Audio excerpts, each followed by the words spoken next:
What is up, everybody? It's Dr. Vibe here, host and producer of the award-winning Dr. Vibe show, the home of epic conversations, and on the host of everybody, it's Dr. Vibe. Okay, we got this going on twice. Hold on here. Dr. Vibe show, the home of epic. We got that. You don't want to hear me twice. I ain't that worthy. All right. The host and producer of the award-winning Dr. Vibe show, home of epic conversations, and on the host of Epic Conversations 2018 Innovation Award winner, 2020 Best Podcast News Award winner given out by the Canadian Ethnic Media Association. I also co-host and co-produce the only online show in the world for dads and fathers. It's sponsored by BLKMEN Care, and being part of that team, reached out directly and indirectly to over 400,000 dads, fathers, and male caregivers around the world. And you are hanging out with Sadat and brother Kofi and myself at there we go, Black Men Can Talk, a show where Black Canadian men come together to have real unfiltered conversations about life, culture, and community. Brothers, what is up? We in the house, family. Peace and blessings with everybody as well, enjoying themselves on this Sunday. It's getting a little chilly in the dark. A little chilly, you know, but we here to bring some heat. We're here to bring some warmth. We're here to bring some love. So looking forward to today's show. Very, very dear topic to myself, brother Paul, you know, for sure. Like, we've been in this space for quite some time, and of course our cherished guests. So we're looking forward to today's conversation. Good. What's going on, Sadat? Good evening, everybody. Hey, great to be here, family. Again, this is Sadat from NSA Community. I'm happy to be here, man. You know, to share a warm space with my brothers, because outside is mighty cold. for the rest of this month. So yeah, the warm space with my brothers is needed, and for the folks that are listening out there, yeah, we're ready. You know, we're good today, and of course we have a special guest that'll be coming through, which we'll talk about later. But yeah, I'm more than pleased to be here. Good to see you, Kofi. Not on the road. I'm not on the road today. What's wrong? That's why I screwed up at the beginning a little bit. That's why I'm expecting you guys to be in a car or whatever. You're in a yard. Maybe me. You know how cold it is when these two brothers in their yard. You know that. You know that. You don't know that, bro. You know no that. Joke. That's facts. So let me ask you, gentlemen, about a few conversation topics as Tuggs gets comfort in. Have you been in any attention to this whole TikTok controversy? Have you put your head inside any of it? And you know what? It's not even me, but my youngers, my children, they were having a conversation, or I can't say my children because some are like two young adults, but yeah, they were having that conversation, and it was interesting because, you know, they were going back and forth between themselves around, on one hand, you know, how a lot of folks feel, especially younger folks feel like, you know, this is like a necessary thing, right? Like, it's like water, it's like air, right? That people need it. And if it goes away, you know, how are they going to deal with it, you know, socially? One of my sons was saying how, you know, like, people don't go outside anymore. Like, back in our day, socialization was about going outside. It was meeting at the park, meeting at the basketball court, you know what I mean? Jumping on your bike, going by the creek. But now that folks are, you know, not doing that as much, especially this generation, you know, more time is spent online, and then it's more important to, you know, connect in that particular way. So that's the challenge. And then I think my older son was more like, yo, that's the problem, right? Like, if folks feel they can't survive without it, that actually is the problem, right? Because it's not air, water, you know what I mean, or anything that's directly connected to us actually living. So it was an interesting conversation to be a fly on the wall and just let them have that conversation. But yeah, that's the extent for me. Yeah, funny enough, I was just listening, you know, before I came up the road here with regards to like Trump's perspective around how this tool could be used. And if people in political positions are seeing the usage of such a form of social media, that it could actually impact their, you know, their whole political campaign, then it shows kind of also the power of this particular tool, right? On the masses of people, if he's saying that, much less its impact on young people. So I think that one of the things I'll take a feather out of the hat of one of our elders that often talks about utilizing the current forms of social media to communicate to our community. What are we doing in terms of using it as a tool of empowerment, of information, of education? Some people use it specifically for those purposes. Some people follow particular accounts that for them provides a certain level of education relative to our community and our causes and the things that are important to us. Other folks use it just for, dance routines and learning a new dish, right? So I think the tool is in the hands of, of the person that decides to wield it for whatever purpose, I feel, right?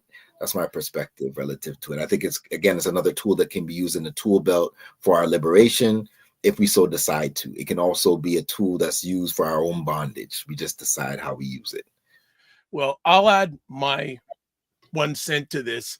You mentioned that incoming president who's going to be in there tomorrow, how he flipped about this subject, because 4 or 5 years ago he said it should be banned, but now, because he's leveraging, especially for his own personal worth and money, it's like it was shut down, but it's back up again in the States.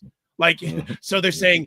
So there was a post on TikTok's platform saying, "Oh, because we feel that the incoming president is going to give us another life, we've shut it back on again." But apparently is it the Google download area and the Apple download it, you still can't download it. It's still blocked. But it's live, I think, for access. So I think that's really interesting. Another quick conversation topic that's been blowing up from what I've seen online, especially on Instagram today. Snoop Dogg, Nelly, and Killer Mike performing for the president and all his friends this weekend. Wow. And it was funny because I saw a number of posts here a number of years ago. Was it back in 2017? Snoop Dogg saying anyone who performed or is aligned with that Trump. person's name is not. He really cursed. He said he cursed them out. Basically, really? Yes.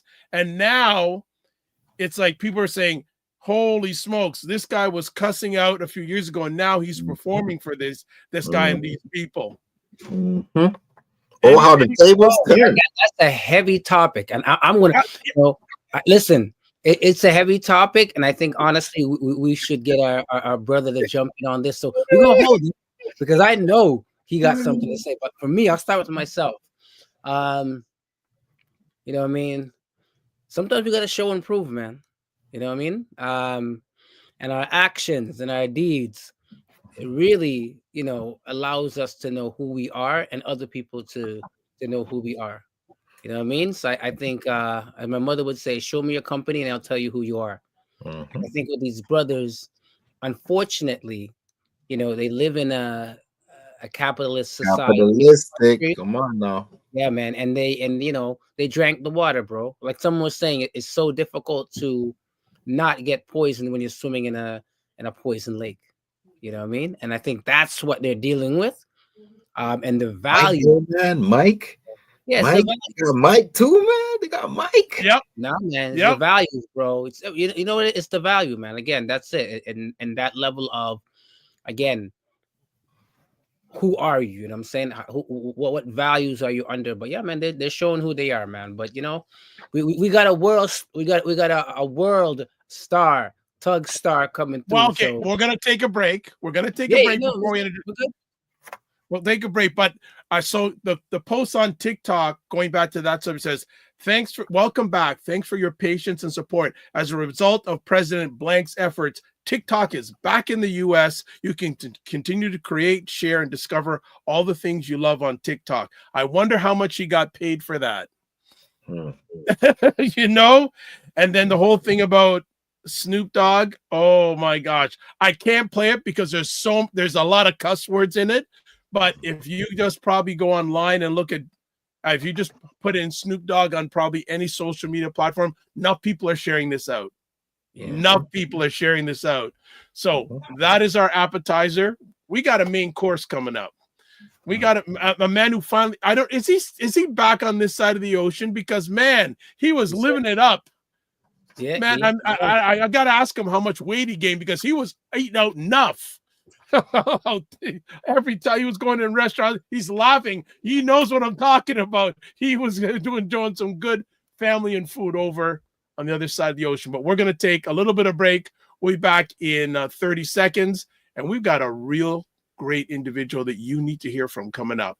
So we're back in 30 seconds. Black Canada Talking, where Black Canadians give their takes, POVs, and insights on local, provincial, national, international conversations. Cesar Nadima Musa. What is up, Cesar? Hi, Dr. Vibe. Thanks for having me. And it jeopardized your ability to sustain yourself financially. 40 programs have been suspended due to the drop in revenue. We see this happening over and over again throughout history. What does that tell you about America? All right, we're back on Black Men Can Talk with Sadat, Brother Kofi Morris, and myself, Dr. Vibe. And this is a place where Black Canadian men come together to have real unfiltered conversation about life, culture, and community. As always, please subscribe to the Dr. Vibe Show on YouTube and hit the notification button. Also, like the Dr. Vibe Show on Facebook, LinkedIn, and Instagram to advertise your business, product, or service on any of the platforms any of us are on. You can email me, but you got their contact information's coming too.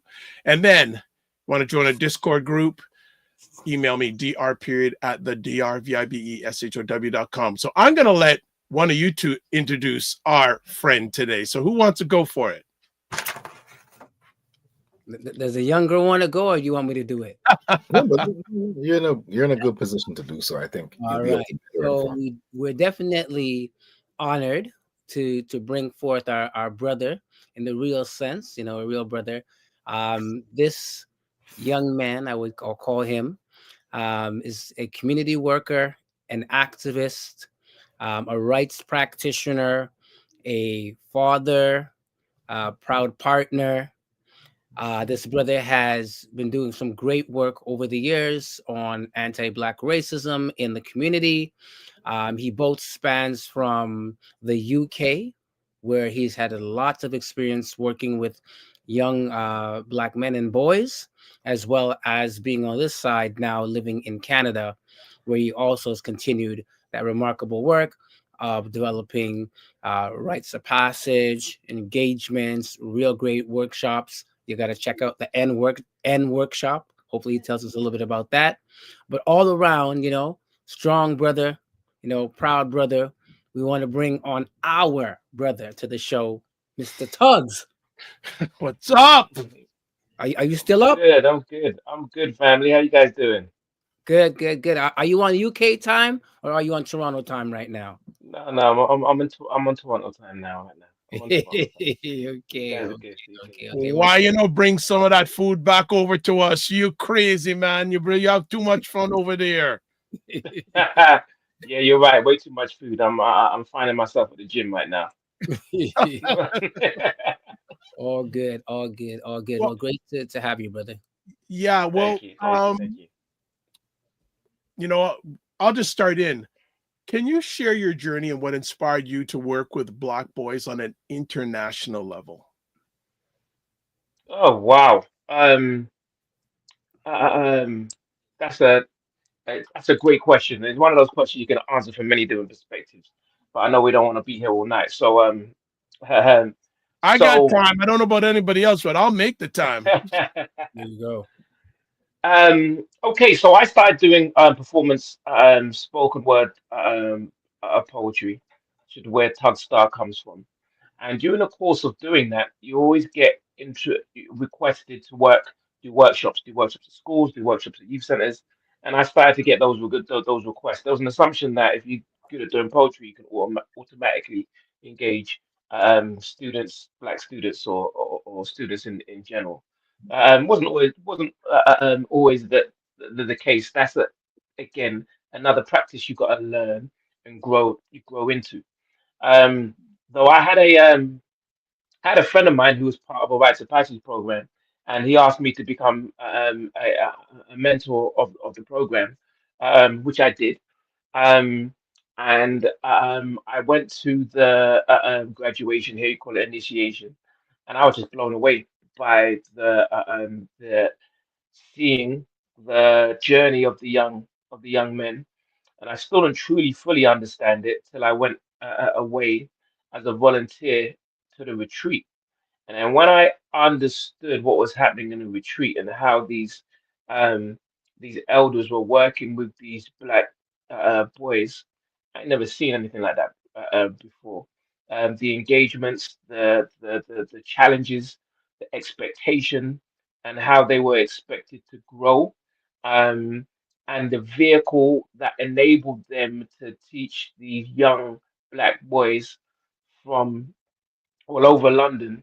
They were now given a framework whereby they can now inject an understanding of African history, African culture, um, test their character, develop their character, push it to the limit, engage with elders in the community. I just never seen that before, and after working. Um, After just working from being a volunteer, I was just fully in. I always said I don't think rites of passage is an answer. I believed, and I still believe it is the answer, in being able to understand the principles of African society and African history, and to be able to understand it in the context of the box that we're working with, whether it be UK, US, or Canada, but to be able to infuse an understanding of who you are, what are you all about, and what is your purpose of being here. Yeah, so that really inspired me. I learned so much from the elder brothers that were on that were part of the process, that it really just inspired me to want to do more work with black boys. So I went from there to working in schools, working as part of the community, um, and then coming to Canada and doing some of the similar work. That is his own journey. But yeah, in a nutshell, that's why I wanted to work with black Nice, nice, gentlemen. I can go on. I got questions, but keep on going. boys. Sorry, I was muted. So brother Tuggs, Go ahead. for many of us who have not, well, some of us have not traveled to the UK, so obviously, we may not be as familiar with some of the dynamics. So can you maybe share some of the challenges that young black boys or young black men in the UK were experiencing when you were working with them? Like what kind of things um, were they experiencing?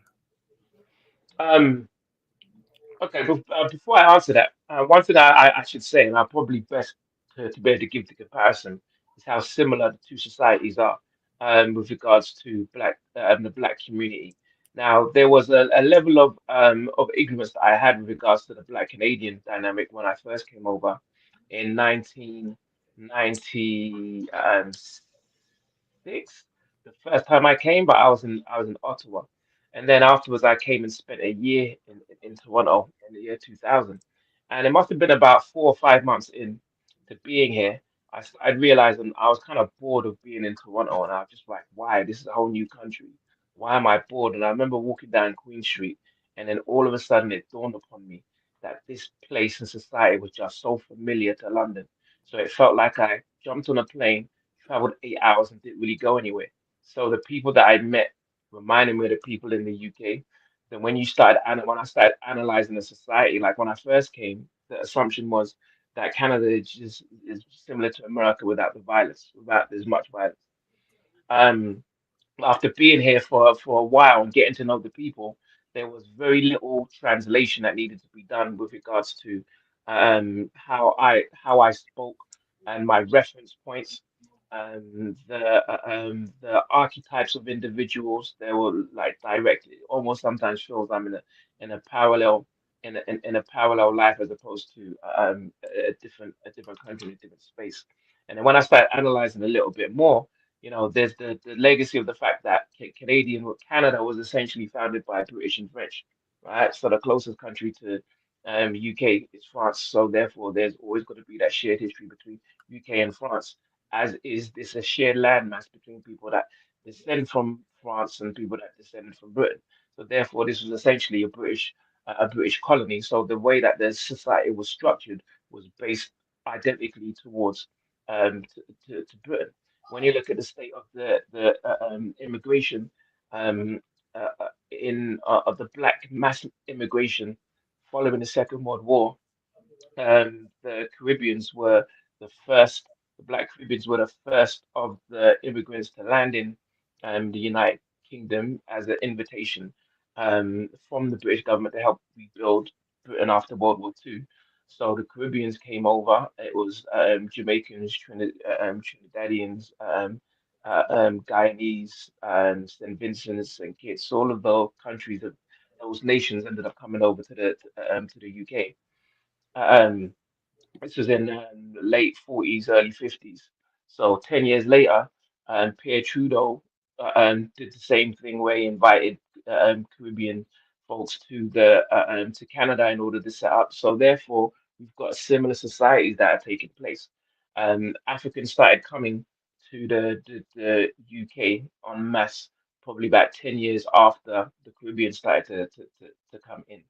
And then you probably find that there was a similar type of timeline after the Caribbeans came over. West Africans were probably the next um, mass immigration of folks that came from the African continent to Toronto and Canada. So what we have is essentially groups to the same group of people who are now branches on a tree who are growing up in different places. And it's kind of, I found it astounding the level of communication and collaboration of the two societies when it comes to black progress was very, very little and very, very limited. I think it's probably a little bit more now, but it's still not as much as it could be and it should be, considering there's so much that is shared both culturally, politically, and socially. I just want to interject. If anyone's watching live on the Dr. Vibe YouTube channel, I've just put up a poll, and the poll is, are you concerned about the future for Black boys? So you have a choice of yes, no, or uncertain. So if you're watching on my YouTube channel right now live, I'd encourage you. We'd love to get some interaction, but also ask Tuggs lots of questions. Kofi, you haven't said anything yet. If you don't, I'm going to. So you better get in.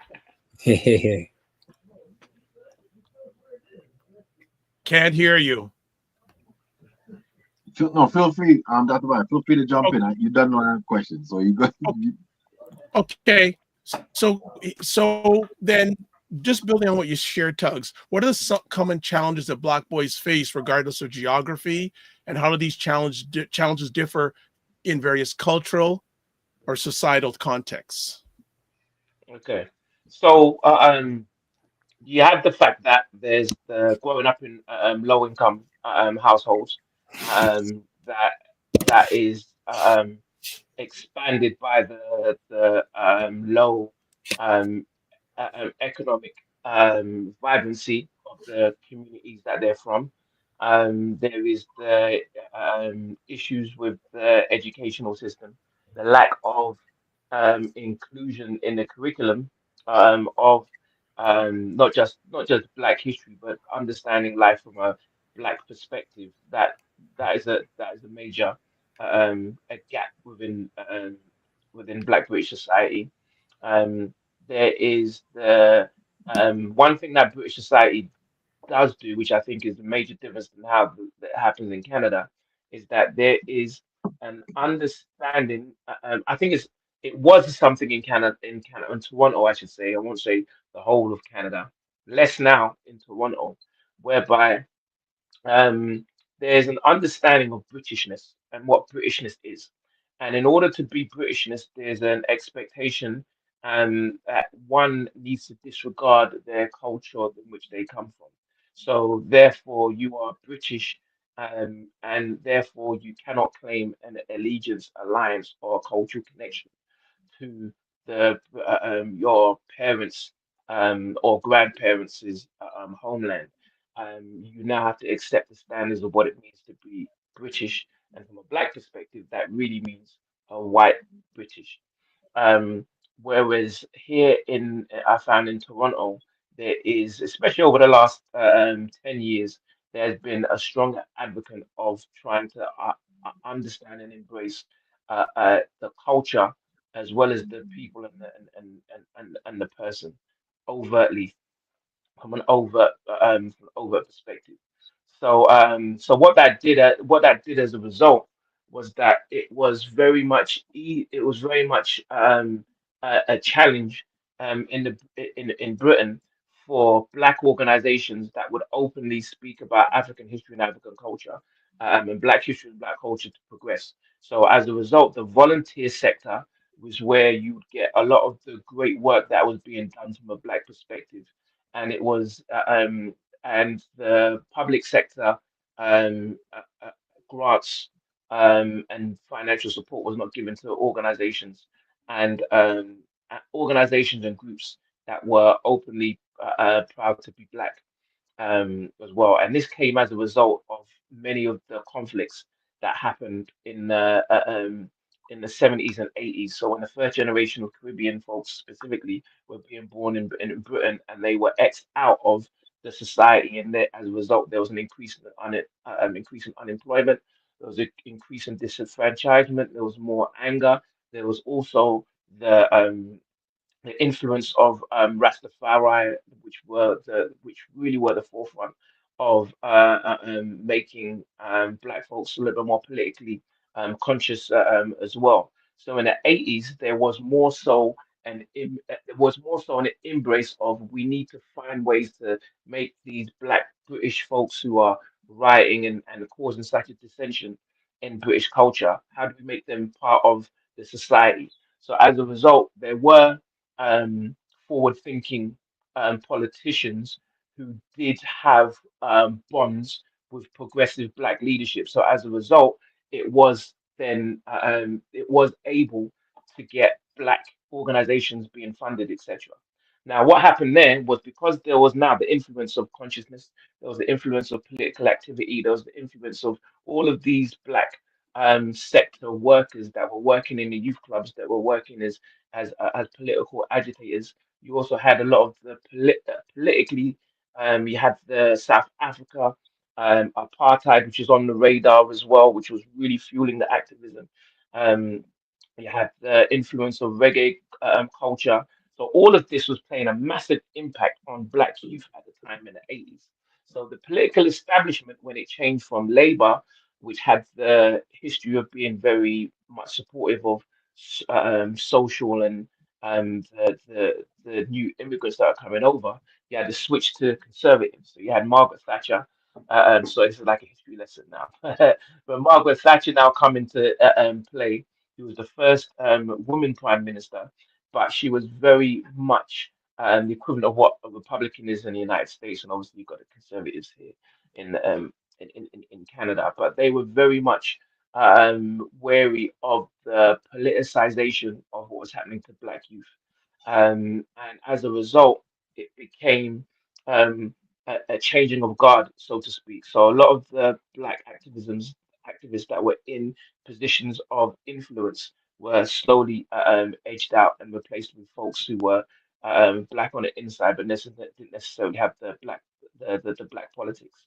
So I grew up. Um, in that era whereby there really wasn't a lot of engagement with Black youth. And when I found a lot of these youth workers, they were working from a volunteer perspective, and they were teaching the Black youth from a voluntary perspective. So when I found them in the 90s, I had to understand the history of what happened to that class of Black youth workers who, in the 70s and early 80s, were engaging Black youth from a Black perspective, to the fact that there were folks that were in positions, but they weren't necessarily engaging from a culturally relevant perspective. These were now folks that were started up independent organizations, independent movements, and were really engaging folks from a voluntary perspective, with the understanding that we can't depend upon government to assist us. Good. Gentlemen, don't let me do this. No. Really? You guys got you. Well, maybe because I don't see Tuggs as much as you do. A couple things. Blessed family, once again, greetings, welcome to the show. We've been speaking about bringing you on for a minute, so we're thankful that you're with us tonight. And again, speaking about this amazing journey called Let's go deep, fam. Let's go deep. I'm here, man. Let's dig it. So one of the things that come to mind, the funny thing is that my introduction to Tuggs was actually him behind the mic dropping some lyrics, right? And my thing that I was just gonna, kind of pull out is the impact of Black youth understanding that their voice means something, and essentially connecting personal identity to rites of passage? Like, what are some of the things you've actually worked with young sisters, you work with young brothers, you had experiences on both sides? What do you see as, you know, the impact and the importance of young people having a voice, and how does rights support that? Mm, okay. So I mean, rights have been fundamental in being able to uh, um, have young people find their voice, right? I find that when we reach a young person for the first time, we come through a rites of passage. The first experience is, what is this? My mum or my dad told me I have to come on this process, and I don't really want to be part of this process, right? These are old black men. Um, this is when I was from the UK. So when it was from the UK, it was very much a black men working with black boys. So yeah, so the first session was always them not wanting to be there. Now what you understand is that from the age of when young boys are put into the school system, they're now going through their own journey. At first, they're from the first 6 years of their life, they're in the cocoon of having all of the influence from family, parents, family, community, and close neighborhood, the environment that they're in, which is essentially been guarded. Now they are in the school system and being opened up to a whole new world and being educated by someone that's principally not connected or related to the family that they're from. So between the age of 6 of 13, they're going through an element of being completely reprogrammed, and oftentimes it's not to the benefit of their community. And now, by the time they get to the age of 13, there's potential tensions. There's emotional tensions.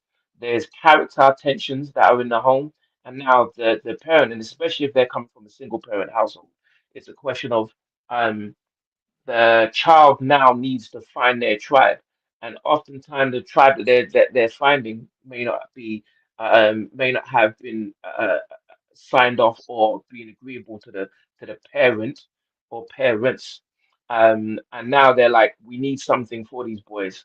Let's find a program that has black men working with black boys, and let's give the child to that program.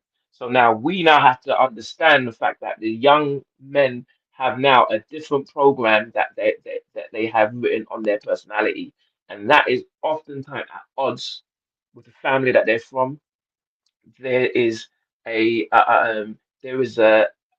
experience in school which is oftentimes not productive to who they are as their children. So when we meet them as facilitators, as community workers now working with the young child, there's an element of a dance that we now have to do, which is number one, earning their trust, number one, engaging them, number two, engaging them, number three, recognizing that we're not your parent, but we are someone that cares for you, and we're able to include the cool factor, as well as the guide factor as well. So now we've got to break through all of that in order to get to the young person. And once we get to the young person and connect with the young person, is now trying to pull out who it is that they are, and therefore create conditions whereby they can be comfortable expressing the best of who they are, and then we can help guide them through their process of bringing out the best of what's within them. All right, I'm just going to jump in. There's a few quick comments here. Frequency of Air Promotion says, greetings, Sadat, Kofi, Tugstar, and Dr. Vibe. He has a humble request, and if time permits, can we have Tugstar render a spoken word piece? Boy Wonder says Yaga, and Naza Community says, welcome, Boy Wonder. All right. Paul and Kofi. Paul, Yeah, like yeah, I said, I definitely got a question around, obviously, we're in the last month or so, here in Toronto. I know you've been away, but here in Toronto it still was something around the crisis of missing Black boys. And we've seen a lot of community conversations, a lot of social media, a lot of folks that have been concerned openly around this unfortunate issue. So one of the things I'm pushing is how do we keep Black boys at home and in community, right? Because and when they return, how do we, keep them here as well? But basically, what advice would you have around how to engage young Black boys to make them feel welcome, and again, to make them feel valued in our community or in homes, right? Like, what kind of advice would you have around making them feel valued, according to your experience working with young Black boys? I'm hoping we can get into a discussion, man, because this is a big question. It's a loaded question as well, and I don't think there's an easy necessary answer to it. Now, yes, while I was away, I did see the post, and on Thursday, I went to one of the community discussions, that was about it. Where are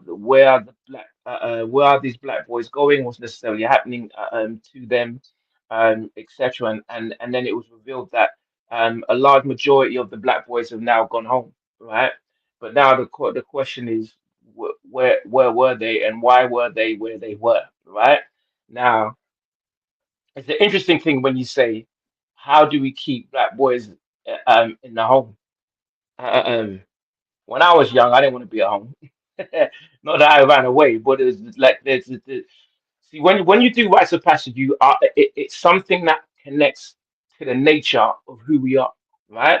And when you reach the age of 13, that young man now, especially when it's a young man or a young boy growing to be a man, he's got an energy about that person, right? There's a warrior element to a lot of boys that oftentimes is not exercised, and oftentimes that young boy needs a cover, needs a group, it needs to be validated, and they go through their journey that usually starts at the age of 13, and you can't keep that energy locked up inside the home. You can't. Mhm. It needs to express Agreed. itself. Agreed. Now, what now happens, and it's a cultural thing, in a sense that we have come to these countries, whether it be UK, whether it be Britain, or whatnot, and there has been an expectation. There's been an expectation for these countries that they're in to be able to bring out the best of our young boys in this regard.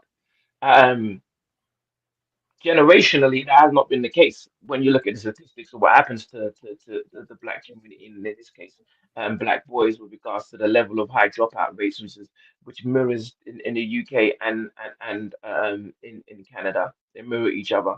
Um, the concern with mental health mirroring each other, the disproportionate level of incarceration both mirrors each other. All of these are warning signs. All of these are levels of concern that we need to be at, and it's also a recognition that maybe the general society is not able to provide the answers that needs to happen when we cast to what happens to black boys.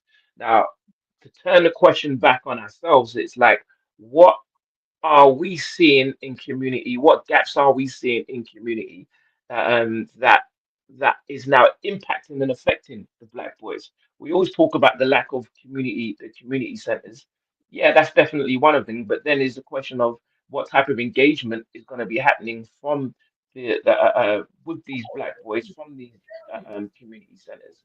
So it's now becomes for me a cultural analysis about what are the things that we need to be doing more so as a community to engage the black boys, so that the black boys now have a place to go, and through the places that they go and they visit, they're given a sense of purpose. They're given a sense of, this is who I am, this is what's expected of me, and this is what I now must do to be able to benefit the community in which I come from, whether it's the community or culture from the perspective of you being a Black Canadian, a Black Canadian from the Caribbean, a Black Canadian from the African diaspora, or the African continent. And not only just from the African continent, the specific groups that I'm from. All of this is what a person is looking for. Every person told at some stage ask, "Who am I?" And that question gets answered by the environment that they're in. And if that environment is a negative one, then they become that negative element, right? And if that environment is a positive element, then they'll become that positive element. When I went through the quest of who I am, I went looking. I had because my parents weren't able to answer the question of how I navigate the society that I was in. Luckily, I was so influenced by hip hop, and the culture of hip hop at that time was heavily politicized, heavily conscious, and heavily speaking and trying to answer the question of who are you as a young black male. So I went through my own quest trying to find an environment that could help affirm who I am. Now, that still happens. The young people are still looking for that. They're just now giving different answers than the ones that I was given when I was young. And that different answers may not bring out the best of who they are, and it may create more problems. So as a result, we end up dealing with the problems and never dealing with the core of how we now reshape or navigate that quest that the young people are on. Right. I want to jump Go in ahead, here. go ahead, Dr. Vibes. Go. Yeah. How does systemic racism, stereotypes, and societal expectations impact the development and self-esteem of Black boys? It impacts black boys specifically when there is no counter to it, right? So Mhm. if they're in a racist society, right, and the system has confessed that it is a racist society based upon the statistics and the data that gets released, we recognize we're living in a racist society. Now, when we open the door as parents and have our children leave our homes and enter in their world, what we're doing is that we're sending them into a racist society overtly and subconsciously racist society. So they're picking up these influences throughout their whole entire day. Now, they may not overtly have ever discussed it, but once you go to a school and you ask young people about their experience with racism, they start talking about the microaggressions. They may not have the language for it. They start talking about Mhm. microaggression. They start talking about the perspective of teachers, the perspective of their students. They're picking up racism. They're in the racist world. And when you Mhm. now ask them about elements of Black history, they have no idea. Many of them don't even realize that they descend from enslaved Africans. They have no idea. So they're totally unprepared for the reality of the world that they're facing. And so systemic racism, for those that know as elders, we recognize systemic racism as a fact. And the reality is the young people have not been given their armor to navigate the racist society world. So they're literally let lambs to the slaughter because there's a desire to have our young people excel, to get on and not have racism be something that they carry on over their shoulders. And in doing that, I feel that we haven't done our young folks to giving them the protection that they need. So they're going to find a way to be able to manage that, and they may find their way without being informed. Like if we look at the example of this just came to me, but if we look at the example of the United States, the reason why the Crips were formed was because they didn't have the political guidance and mentorship of the Black Panthers. The Black Panthers were dealing with were dealing with the system in an overt, violent way. And at the time, the Black Panthers said, we can't be having young people part of this movement anymore. It was way too dangerous. So the young people at the time would decided, well, we want to emulate what the elders did, so they formed their own little groups, CRIPS, CRIPS, Community Revolution in Progress. So they had the understanding that we're supposed to Say be that again, brother. What's it stand for? So people hear what CRIPS, CRIP stands Community for. Revolution in Progress, right? All So right. it was like we want to be able to emulate what our elders and the Panthers did, but we don't have that politically savvy and that education. So and they ended up just becoming bullies on the block, as opposed to this group that are going to have the political understanding, mentorship, and guidance from their elders. So the way they expressed their youthness was through violence, as opposed to that direction of that political energy and the understanding of their history and culture, which gave the Panthers a foundation of this is now what the foundation of this is how we now impact the community because we recognize there's a stronger purpose. Now take that purpose away, you just get some bullies on the block that want to do something political, but they don't have that that mentorship or that guidance in order to do that. Boy Wonder has a question. What is this rites of passage thing? And why is it important for our community? So I think you're probably the best person to answer that, Tuggs. I don't think I'm the best person to answer that. I think Well, there's out of this best here. people on this platform.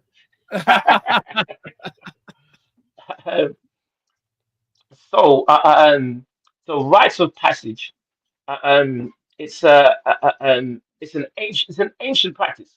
It's an ancient practice. So rites of passage, to strip it down, it is a process that allows boys to become men guided by elder men of the community. So, same thing happens with other genders, where it'll be girls coming to women, etc. It is essentially a process that gives the young person a foundation of who they are, where their background is, what is their journey of their people, what is the current environment that they're now currently in, and how do they successfully navigate it, at the same time having the guidance and protection of the elders of the community, who are given the responsibility of guiding them through that process as well. Okay, thank you for that. So we often talk about how language can shape the way you think, and that, in particular with our young people, the words that they use hold power.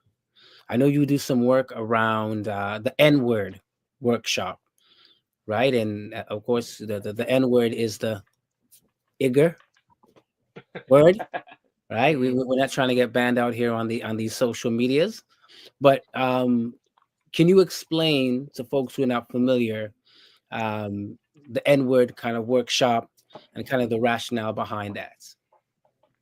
Yeah. Okay. The So I just said before, I'm a poet, so I always appreciate the strength and the power of words.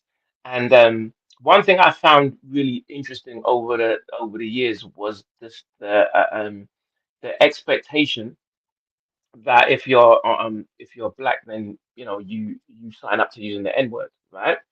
And what I realized was is that people were using it and didn't have the understanding of what it actually is, where it comes from. They couldn't really define what it was.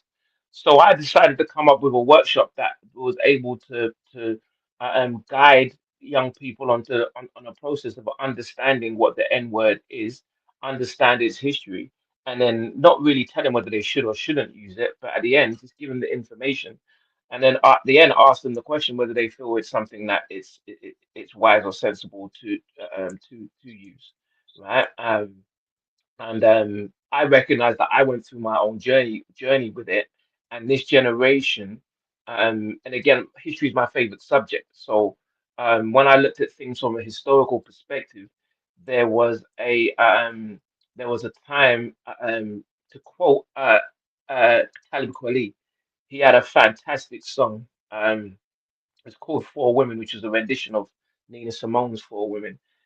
So he hip hopified it. And in it, he says, we went from the N word to Negro to colored to black to Afro to African American, right back to the N word. And that cycle of life was amazing. So now we're back to using the N word, but we're using it without understanding the historical context. So I wanted to provide an entertaining, not a dry workshop, but somewhat of an entertaining workshop that expresses and that provides the history and background to the N word. And then I did a part two as well, which talks about hip hop and the N word, because there's always the argument that the A makes it a different word than the ER, and the A means my friend. So I said, well, let's do a whole analysis on hip hop and the N word, and let's express that as well. Um, I think my generation went through. We asked the question. We asked the question: should we or shouldn't we? I distinctly remember speaking to a man at the time who was like a mentor to me. Um, and I was like, yeah, Tupac said we should use it. Tupac says N-word means never ignorant in getting goals accomplished. So yeah, I think we should use it. And he just asked me, well, why don't you use something else? And I was trying to defend the N-word. He goes, yeah, yeah, but if you've got so much, you've got so much power to be able to select a word, why use that word? Why not use someone else? So I thought that was an interesting point. So that really arrested my promotion um, of Tupac's argument. But I think we went through a period whereby it was a debate and a discussion, and that was in the ether as well. Some rappers used it, some rappers didn't. But then when you look at this generation in connecting my generation to this generation, that argument was lost because this generation now have no understanding that there was actually one point where there was a discussion. And Mm. at least that discussion, you can at least understand both points and come to your own decision. Like I always say, just because I have there's people smarter than me that advocate using the word. I've heard Mark Lamont Hill and Michael Eric Dyson advocate to using the word. Like these folks are smarter than me. I just come up with a different conclusion based upon understanding the same similar information.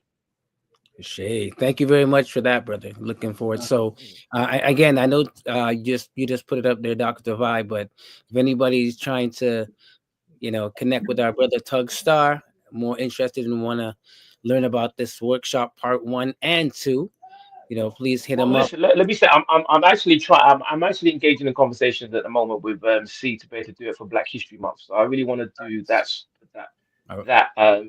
that workshop for Black History Month. So All right. Well, let us yeah, know. Let hopefully us know. by the Keep next us week in I'll the be able loop, to do bro. it. Keep us in the Will loop. do. I want to ask, how can parents, educators, and mentors help Black boys develop emotional intelligence and resilience? Hmm. Have conversations, I think, is the first step. Um, I think the hardest thing to bypass as a parent with the stresses of just surviving is like actually having time just to sit down and carve out time just to speak to your children about what is happening in their world, what's going on in their world. Um, and to provide an environment where they feel comfortable in talking. I know I find it challenging because you're just working on the responsibilities of the home, the responsibilities of your work, and and the desire to as well just want to recharge your batteries and just to stay still and chill. But there is an importance to be able to carve out that part for the children to really find out what's in their head, what's going on in their world. And one thing that I found beneficial is opening up your home for not just your family, but also their friends, for their friends just to come over, and you can see how they operate within their own tribe, right? And you can eavesdrop, you can really get a sense of who they are because they morph when they're around different people. They're in your So you home. really get, yeah, Yeah. yeah, yeah. But you're in your home and they get, and the your friends or your children's friends get an understanding of who you are as well, and that increases the respect factor of them as well as understanding who is it that's influencing my child. Shay. So talking about your home, I know, obviously a lot of our conversation is focused on supporting young Black boys, but I know recently um, you helped to facilitate a rites of passage process with the young women, right? What was that Mhm. experience like as a Black man to lead that process? Uh, um, it was great, and I want to say I led the process per se. That I really wanted to I initiated the process. Yeah. One of the things I recognized when my daughter was coming of age was that it was clear that she was getting a lot of influence from the school, and the school and the school friends, and exactly what I talked about. Like I'm I'm a victim of what I spoke about, in the sense that I could see that the my daughter was more so a daughter of the school system as opposed to a daughter of me, of my values and my history and my culture. So I could see all of that it was escaping me, and I felt it was a need to arrest that pretty soon. So what I did was that we invited some of the people who are close to my daughter and their parents to the home for a Kwanzaa gathering, and then I proposed the rites of passage process. And I was like, how could I be part of such a phenomenal rites of passage process that I've seen have such great impact on black men and black women, um, and not use that for my own child. So I did pitch the year template, and all of the parents, bar none, were fully in. So we began the process with them, and it was just amazing. And I needed to lean on the black women, my wife and her circle, who'd already done their own rites of passage, some as adults, and to be able to lean on them to engage with the girls that were going through their own process. So it was phenomenal. And again, the one thing you always say, Paul, just trust the process, and yeah, at the end of the process, I could fully say this was my child, like Mm. my child, who now understood who she was in the context of the school that she was in, the friends that she has, and the culture that she was now engaging with. She understood who she was within that context. So that element of clarity within herself was extremely important. Okay. Got a comment here from Frequency Event Promotions. The young men of today are living in a time where access to information is all at their fingertips. Do we know of any projects or programs that are assisting young people in securing careers versus jobs? I guess that's open to all of us, I guess, not just Tuggs. Anyone? I think there's a lot. I would say there are a lot of things I'm seeing, that are out there in terms of that focus on careers versus jobs. I've seen a lot of that energy, but I also want to challenge that as well, because what I find with my engagements, my limited engagement of working with the young people, is that a lot of them are entrepreneurial, right? Or the workforce has shifted where, let's say you're working in tech and you're more negotiating your skills with a quote unquote employer, right? So I think that to prepare our young people, and I will say, I'm going to go even say specifically our young boys for this new world, I encourage people to master what you want and then teach what you know, right? Because let's just say some of the same experiences that Tuggs might have been referring to, they could be in the school, they could be in the workplace. We know that, racism is very systemic in all the sectors that we look like. And then we look at, our black boys specifically, they're usually on the worst end of all that. However, sometimes a level playing field is if you're working for yourself. So that job that you can't get at the mall because, you look like whatever, or you come from a particular neighborhood as a young black man or a young black woman, I would say as well. If you're working for yourself and developing your talents and doing your thing, then you kind of, reduce some of that impact when it comes to, that part of racism. But also, you've got to be prepared to, to be entrepreneurial in any way to really to get ahead.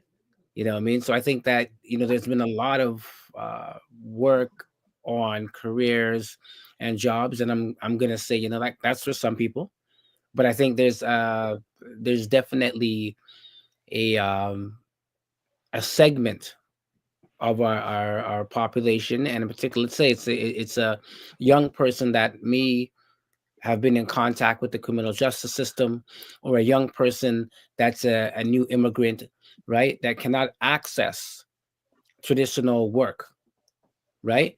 But many of them are brilliant. I've seen, for example, Boy Wonder. I'm going to give it up to you. He put on a conference recently for that to address a lot of the young African immigrants that are coming to Toronto. And one of the things I loved about the conference, just a little thing, is that there was a gentleman, a black man, that was he films it. He does, like, the streaming and all that kind of stuff. And they approached him and said, "Hey, we have some folks here. Obviously, they can't access the work field because they don't have their work permits or whatever the case is. But would you take on this young person who has the skills? They know how to do a camera work or whatnot." And right there in the conference, that person had an opportunity. And you know what I mean? So I said, sometimes we have to look at what else is out there, right? Because not everybody's going to do the 9 to 5. Not everybody's going to do that. And in fact, some of us, most of us in this conversation right now, are not 9 to 5ers, right? So I just wanted to add that piece. All right, it's good. Anyone else want to add? Yeah, for myself, I'm really, really worried and concerned for the next generation of black boys, black community in general. Like the world is shifting so fast, and one of the things that I put my head in now is understanding some of the shifts of what's happening in society and how society, as we speak, is morphing itself to become a different society, a completely different environment in the next 10 years. Now, I remember when Andrew Yang ran for presidency. He was really an innovative way or presidential proposal he was putting out that I think a lot of people should have paid a lot more attention to. And one of the things he said when he went onto the Breakfast Club with Charlemagne the God, he said, "Did you guys see the Guardian article?" The Guardian article said that the mean household income of the black family in the next 10 or 20 years is going to be zero. It said zero. Because when you look at the advancements that is happening with AI, it's going to go through the working communities like a hurricane and tornado. And the service sector of jobs, which is where a large percentage of black jobs are, is going to be completely wiped out. Now, this was what was it, 7, 8 years ago, about 8 years ago now, and we're now living in the age that he talked about, and it's only going to get more serious. And it's like when you look at the advancement of tech, when you look at the advancement of crypto, when you look at the advancement of AI, this is not being translated en masse to our black working class generation, so they can benefit on these changes that are happening. One commentator said that in the next 10 years, it's going to be the equivalent of 100 years advancement in the societies. That's what's going to happen in the next 10 years. So, so from 1900 to the year 2000, where you had in the 1900s, we were just coming from horse and carriage to cars, yeah, to speed cars, from traveling on boats to get from one country to the next, to 2000 traveling on uh, um, uh, uh, high high speed airplanes. Like that level of development and changes is going to happen in a space of 10 years, and we're actually in the 10 years. It may be 9 years now, because I heard this in 2024. And my whole thing is that when we go to the schools, we're still learning in the same type of ways, right? And we're still engaging in the same type of way, that the kids are bored bored of. And I just feel it's hard putting that responsibility on the school. I know we always do. We put it on the school, we put it on the school board, we put it on the teachers, and that doesn't and that system never changes. And it's like, what is now the responsibilities for us in position who know, who are elders, who understand the changes coming? How are we now communicating that to now the black youth, so that those black youth who are disappearing and doing whatever they are they're doing to get ahead of life, and are given a instruction pad and instruction manual to let you know that no, there's a history and culture that you've come from, and you are now the answer. You are now the answer to what the prayers of our previous generations are, and we now need you to be in these type of industries and to connect it to what your desires and gifts and the talents are. Because when you look at the advance of hip hop, what you're really looking at is young men and women who are ages 14, 15, 16, and upwards, who were geniuses, untapped geniuses in what they did. Like, you have individuals who are working with technology in order to find new ways of using technology in a way that the person who invented a speaker or a record player, they were now finding ways to do things that the initial inventors had no idea could be done. And they were hacking and finding ways of doing it without a college degree, without a doctorate, but they were doing things that were college degree level and doctorate levels. They were finding wires, connecting wires, they were putting turntables together and creating music that now are multi-million-dollar industries that were done by low income people in the hood. Now, these type of dormant geniuses, they're still around. They're still in Toronto. They're still in the GTA. They're still in London. They're all over the place. They're just not being harnessed, and it's the inability to harness that talent, which is a major concern for me. Looking forward to the next generation. I want to respect your time, Tuggs. How much time do you have? Because I know you wanted to go deep, but I don't know if we can go deep with the amount of time you may have, and we probably will need to do a part two. But just want to know how you are with time right now. I'm good, brother. I'm good. Okay. I'm good. All right. I want to continue on, but just some things. NASA said for resources for Black Youth Jobs, Gerard has been doing it for a long time. Gerard Mead is my man. Yeah. Gerard Mead, I tip my hat off. That brother is dedicated. He's one of the real ones, 100%. There you go. And the Frequency of Info says, in my opinion, the 21st century is here and is growing like wildfire. Youth work has shifted as well. Entrepreneurship is now default. Continued, but I feel we need to cascade, peel back youth work, education, workforce. And also says, in the interim, the streets are advocating exponentially luring in our Black men. That I agree. Definitely, they're luring in our Black men. I just want to say something about Absolutely. that, right? I remember one of my mentors, right? He was Elder Pablo. He the same questions that we're wrestling with. He was wrestling with then, and one of the young men said, "Listen, bruh, like, um, I come from the single parent a household. I'm expected to earn money, bruh. If you can let me know how I can earn £500 a month, I'll stop what I'm doing and I'll do whatever you want me to do." Yeah. Like, Love they're it. trying to answer. They're trying to find answers to the questions themselves. And if Yeah. us as elders can't provide them their answers to their questions, they're going to find it. If they're going to school and school is not speaking to them, like, every parent needs to go and see how is my child actually doing in school. Because oftentimes when I go go into the schools, kids are just a lot of kids, not all of them. A lot of kids just there just have no engagement whatsoever. They're Mhm. literally just letting the days go by and they're not advancing in what they need to know in order to progress in society. And the distraction of the phones is completely next level. Completely next level.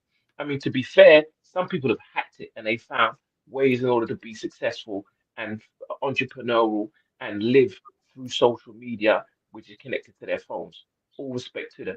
Too often, folks are just using it as some type of thing just to watch videos and to laugh at people, and they're not getting that the productivity in order to excel themselves.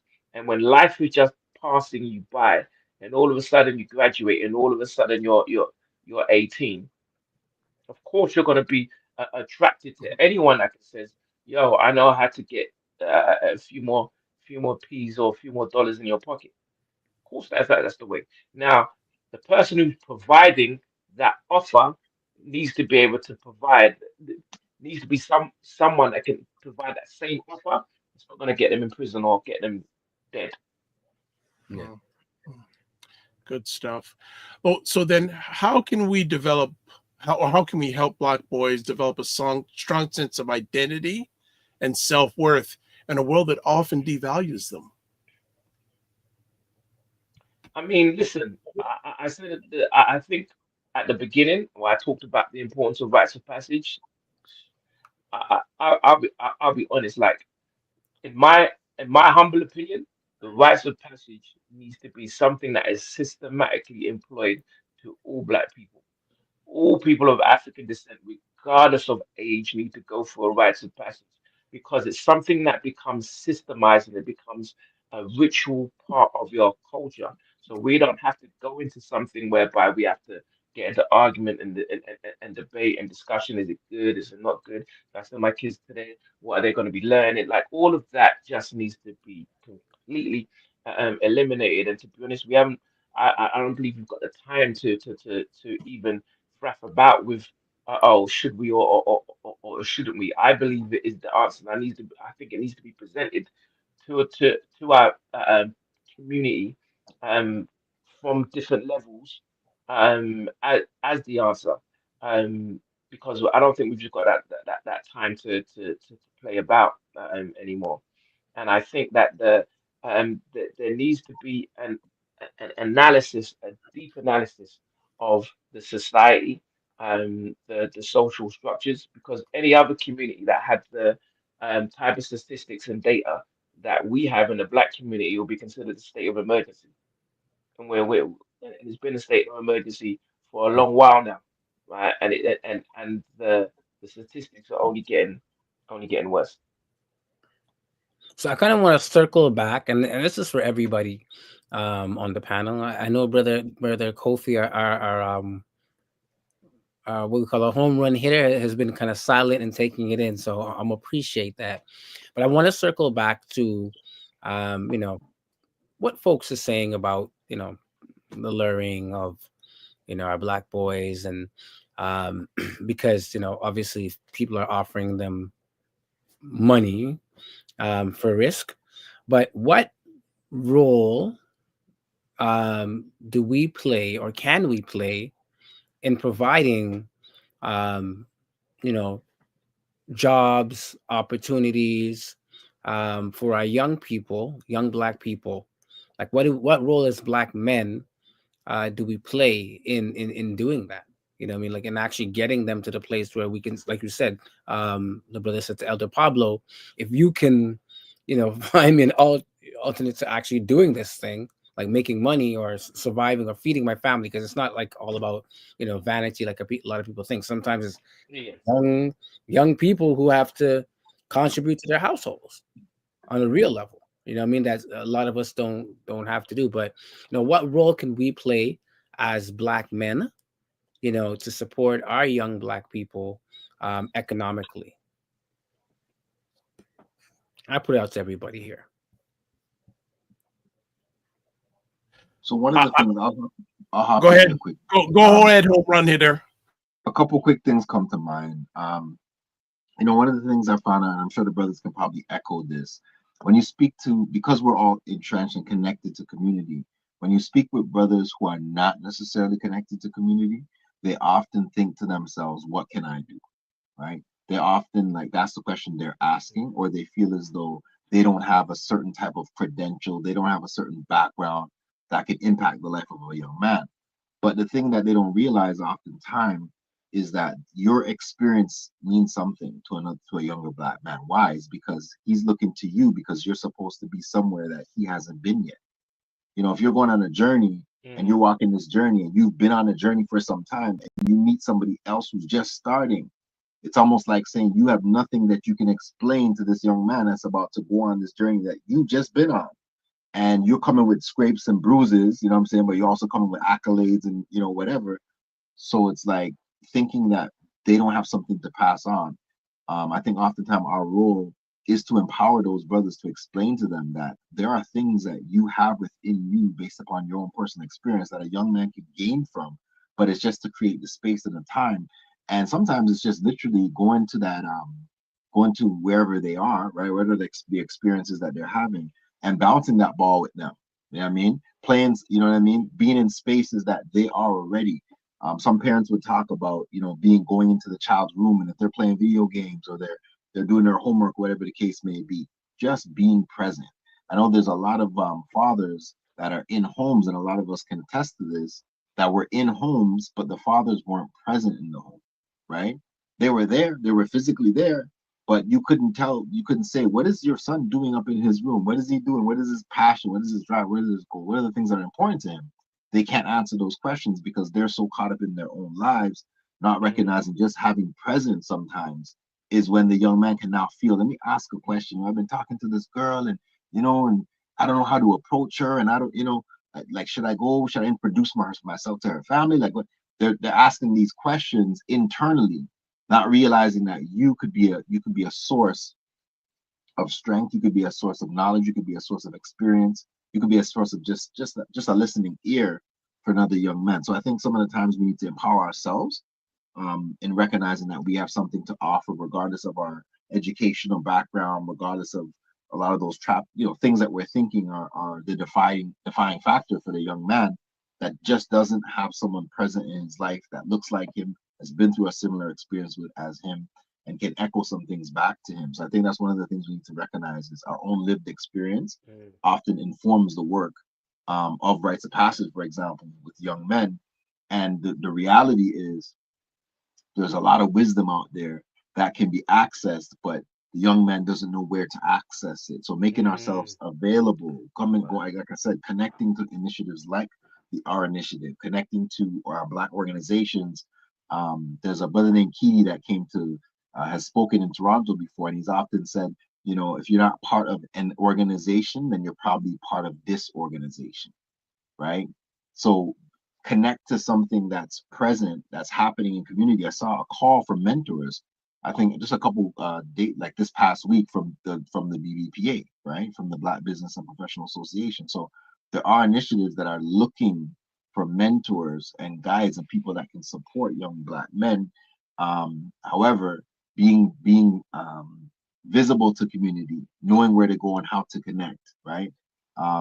And being able to be present and available. I think some of those things that we need to kind of go back to and recognize. We have so much power and knowledge, wisdom, and experience and information in our community. It's just a bridge the gaps and make the connections. See, this is why you're in the bullpen. So when you come out of the bullpen, you come with a sledgehammer, eh? You knock six. You knock six. You knock six, right? You come out the bench. I'll just add quickly, because I know it's a great conversation topic. Love what you said, Brother Kofi, because too many of us don't think we have value. And we have to look at it that we don't look at what you don't have. What you have is good enough.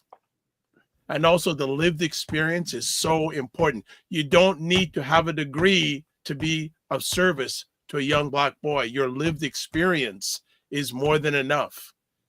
And also another organization that's looking for Black men to get engaged with young Black boys, Big Brothers Big Sister Toronto, which is run by Station Frederick, has a call out. They have about 150 Black youth that are looking for mentorship, and it's not a big requirement every month, and the majority of those looking for help are young Black boys. So if you don't know where you can serve and you're afraid to go into these organizations, contact any of the people on the screen. We will direct you to the right organizations, because as Tuggs said, we're in a critical situation right now. We're in a very, very critical. Yeah, you see stuff on the news. If you spoke to us individually, we could give even scarier stories All you're seeing in the major media is the clips. There's other stuff going on that you probably don't know that's going on, that you can be part of the U-turn. I'll leave it to Kofi and Tuggs if they want to add on. No, you guys said. I mean, you guys said it, I'll be remiss about also mentioning 100 Strong. I know they do some great work with Yep. for that boys specifically, and also C Center for Young Black Professionals as well. When they Yep. was asking about careers versus jobs, I mean their one is very interesting in the sense that they look at where there are labor gaps, so they know where there are gaps within the labor market, and they provide um training and guidance for Black folks who are looking to get into those particular arenas. Um, I know film and production is one of them. Digital technology is one of them. Construction was one in the past. I'm not sure if it still is, but there's also things such as insurance as well. So it's not your typical industries that they're available to. It's ones that they research and they know there's number one, not only a short of like labor, but a short of labor in the Canadian economy in and of itself. Yeah. Yeah. Frequency Event Promotion says last two pieces. Please look up Dr. Kwanzaa Jufu. Yeah. And then Paul said, no, he also puts up final piece, read the book, Build It, Don't Talk. Also says, great, Paul, great question. I think we know what the answer is to this. It takes great work. I'm going to say great heart work, not just work, heart work and strategy with community and business focus on the ideas that go beyond lip service. 100%. There you go. Frequency. 100%. Gentlemen. This African proverb, I just want to kind of throw this out there, right? And it always spoke to me. And I think it's something that we need to look at. This African proverb that says, if it's something you can correct me if the first part of it, but it speaks about the fact that if the young man or young people don't feel the warmth, they'll burn down the village to feel the flames. Yeah.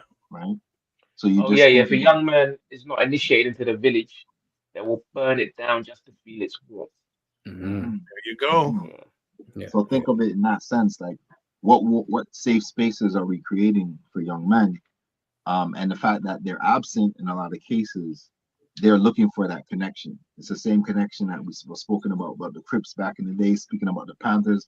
Different groups that were affected was because they created safe spaces for young Black boys. So what safe spaces can you be part of creating and supporting? Tuggs, I tip my hat off to Tuggs because one of the things he did is he opened up his home. He said, I have this home, I have family, I have people that will care for the young people. So he opened up his home, and that's where rights started. And then we branched out to community. So think about how can you be part of something that opens up spaces where young people can feel that warmth so that they don't burn down the village, because that's the situation that we're presently faced with presently. How can you connect?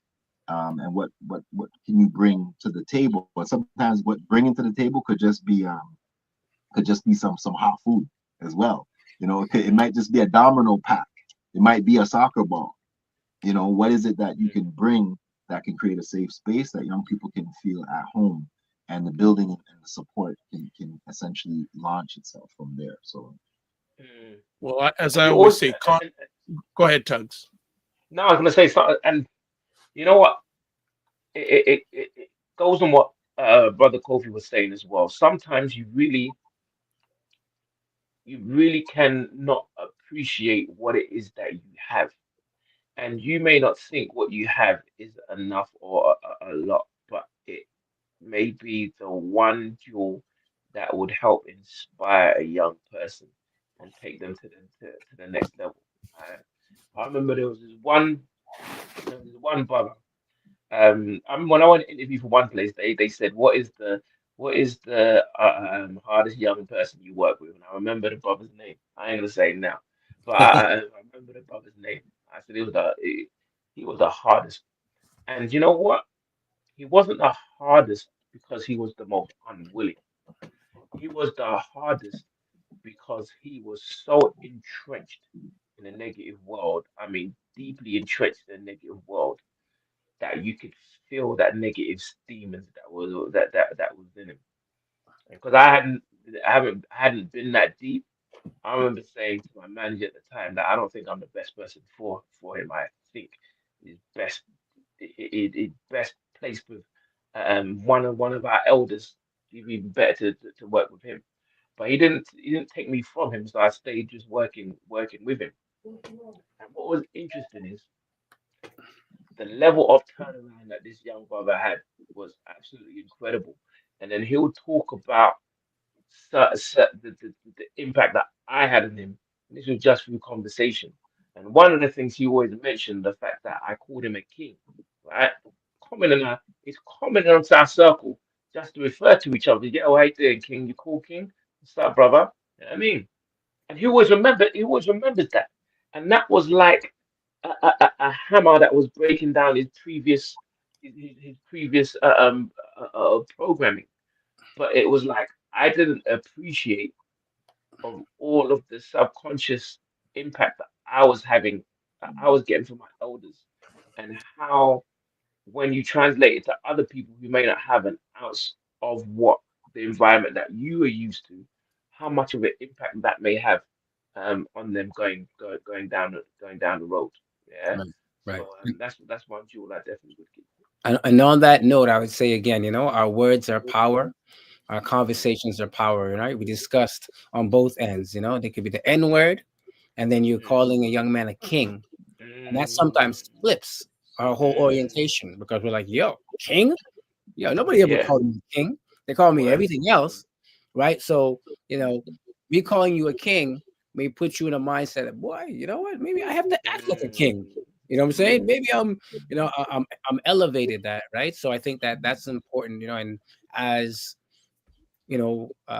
gentlemen, that are older than some of our young men or young boys, I think we need to, surround them with those words of positivity, elevate them in many of the spaces that are not friendly to them, right? Many of the spaces that they don't want to be in, right? And I think that that's an important piece. And to maybe wrap the conversation. I know Dr. Vibe is going to take us out. Oh, there'll be more. I mean, this is our brother Tuggs. It's part of our family. So you see him now, but you won't see him later. I guarantee. Right? Yeah, well, you see, Tuggs is available to the top hour, but I'll cut it. I don't want to, but I know you other gentlemen really have things to do. I could go on with him till the top of the hour, but I don't want to do it without you both. Listen, Tuggs has some people he has to put to bed. I'm sure they're on the ground. Okay. Daddy. So Stephen says also sharing with each other what we learn, what we have the privilege to reason with those young people. Understanding the dynamics of young people today in today's context is important. So Tuggs, I want to get one last piece from you, or one or two quickly. What gives you hope for the future of Black boys, and what changes would you like to see in the next 10 years? So what gives me hope is that I know that there are throughout wherever we are, there are always individuals who recognize the time that we're in and doing the work, right? The people who've been influenced by the generations before, and they recognize that there's a level of engagement that needs to happen. And just the fact that I believe that young people are seeking and they're looking and they have immense talent as well that just needs to be channeled and it just needs to be honed. And I think with like the jigsaw pieces, I see the jigsaw pieces all there, but the more these jigsaw pieces can be pushed together, the more that we find our answers to what we're looking at. So the fact that all of the jigsaw pieces are there, you do have committed men, you do have boys that are seeking. We do have boys that are seeking committed men. And once we now started to put those pieces together, I think we'll find a shift. And what was the second part? Well, I said, what changes would you like to see in the next 10 years? I would echo what Brother Sadat said to me. Was that the element of rites of passage should be seen like how the Boy Scouts were, right? In the sense that it should be something that all children of African descent have the opportunity in doing. And I'd love to, what I'd love to see is just a whole educational process centered around the rites of passage principles. And I'd also love to see more of the integration and discussion with Black folks around the planet a little bit more, like the top European echelon. They're now looking to communicate with other worlds, right? Other worlds and different solar systems, and we still have issues speaking with each other in different countries, even though we're connected. Like that don't make sense. So it's like, how can we integrate ourselves as a as an African world population, so that someone in the States, someone in the Caribbean, someone in Africa, someone in Toronto, we can all learn from what's happening in our particular areas and find ways to build and develop stronger bonds. Yeah, because I think we all have more in common than we really know. 100%, 100%, and we always seem to focus on what We separates us don't. rather than what Yeah, brings us together. So yeah. 100%. One last thing, if you could share one key message with Black boys around the world, what would it be? One key thing that, to be honest, is like when we look at the the journey of Black folks in the West, it's been a horrible journey, and we have prayed for a time where we could exist in the world and have the opportunity to be our best selves, right? You are the prayer that our elders called into existence, and they have the environment.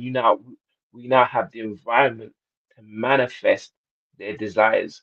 We just need to be in tune and connected and understand that there's a purpose that they need to fulfill that is currently being unfulfilled. Great way to end it off. Fantastic. Well, Brother Tuggs, thank you for coming back from England to hang out with us. Appreciate you. Appreciate you. No I'd say the problem. last time we saw each other was at a food celebration. Yes, indeed. Wow. Yes. But Wow. yo, Dr. Vibes, I have to pick you up, Dr. Vibes. Is like, before podcast become a thing, there was a Dr. Vibe show. So you were ahead, We're you all were ahead okay. of, We're ahead all of in your this time, together. man. I'm glad.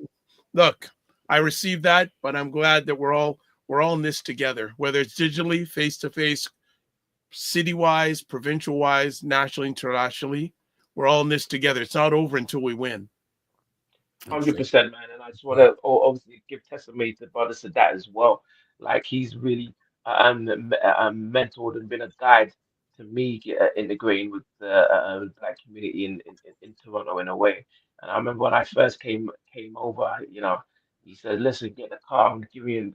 We're going on a ride along." And he took me to all of the spots and connected me with some of the main peoples and individuals. You know what I mean? So that was an invaluable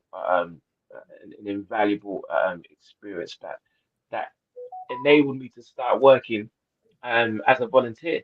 Where I met Brother Kofi. And there you go. There you go. Yes. Redemption Reintegration Services as well. So big up Brother Kofi, man, because I know you've been dedicated in this mission as well. You know what I mean, so Full Excellent. circle. Full circle. Full It's a full circle. circle. yes, Well, indeed, we want to thank you indeed, for indeed. taking the most important thing, your time to hang out with us. And as always, if there's anything we can potentially do to help out, you know how to get a hold of us. And as always, I would say, don't just manage your time, manage your energy. Remember to give yourself grace. And if you're not making money, make history. That's it. Family. Thank you, my brother. Keep the faith. All right. All right. Man, we have to do a part 2 with him. We have to do a like that. No, there was so much stuff. Like, man, I just felt like I spoke with Professor Tuggs, not just Tuggs. Yeah, That's that it. name. Listen, that name's gonna stick with him now. You know, he's now known as the professor. So The professor. Yes, the that's the professor. new name, the professor. Absolutely. Gentlemen, any final thoughts before we close the conversation down today? Yeah, I would like to start. I definitely wanted kind of build off what Brother Kofi was saying in terms of getting involved in organizations and putting a challenge out to the listeners. So My challenge is for you to volunteer, find an organization that works with young Black boys or supports their family, and make that your mission this year, that you're going to give your time, you're going to give your energy, and you're going to contribute to the development of, a young Black man this year. So, and I also will do the same as well, right? Do what I'm asking you to do.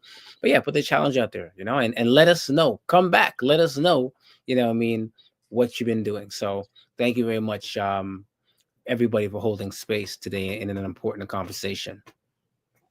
100%. Brother Kofi? A couple of things. One of the things that there's so much when it comes to rites of passage that we didn't, you can't explore in an hour and a half call.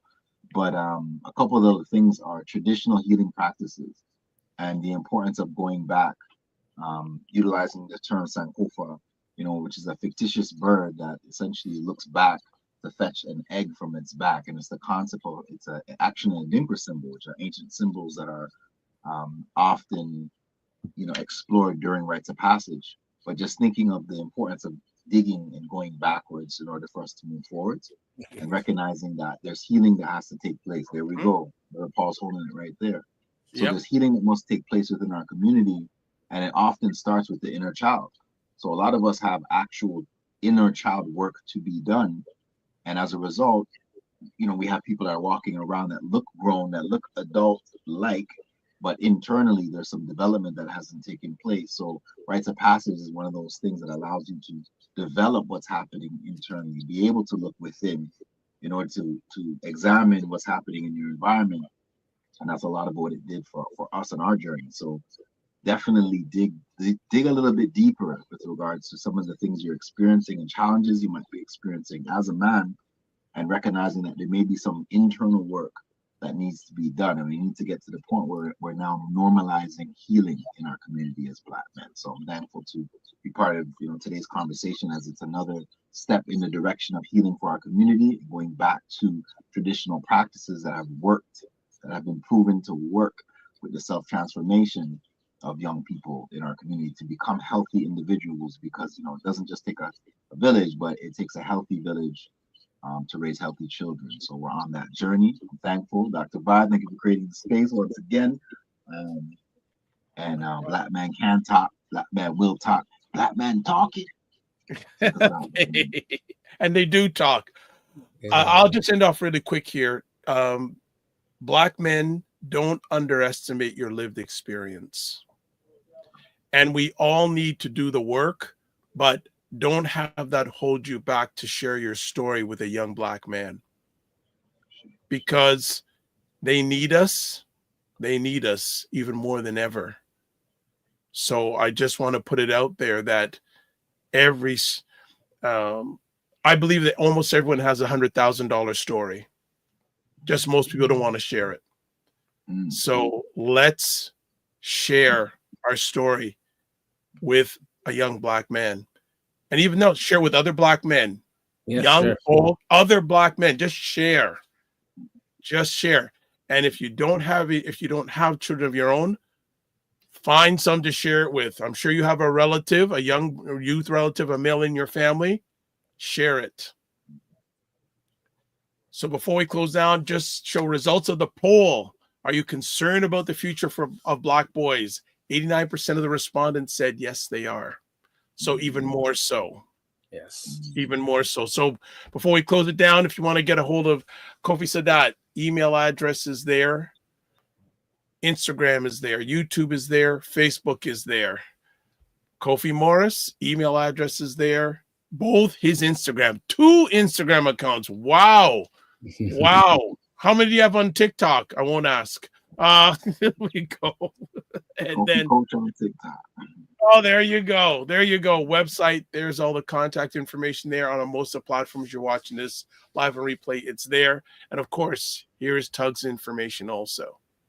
So that's it. You can watch replays of this epic conversation on the Dr. Vibe Show on YouTube, Facebook, and LinkedIn. Also, the Dr. Vibe Show website, the drvibeshow.com.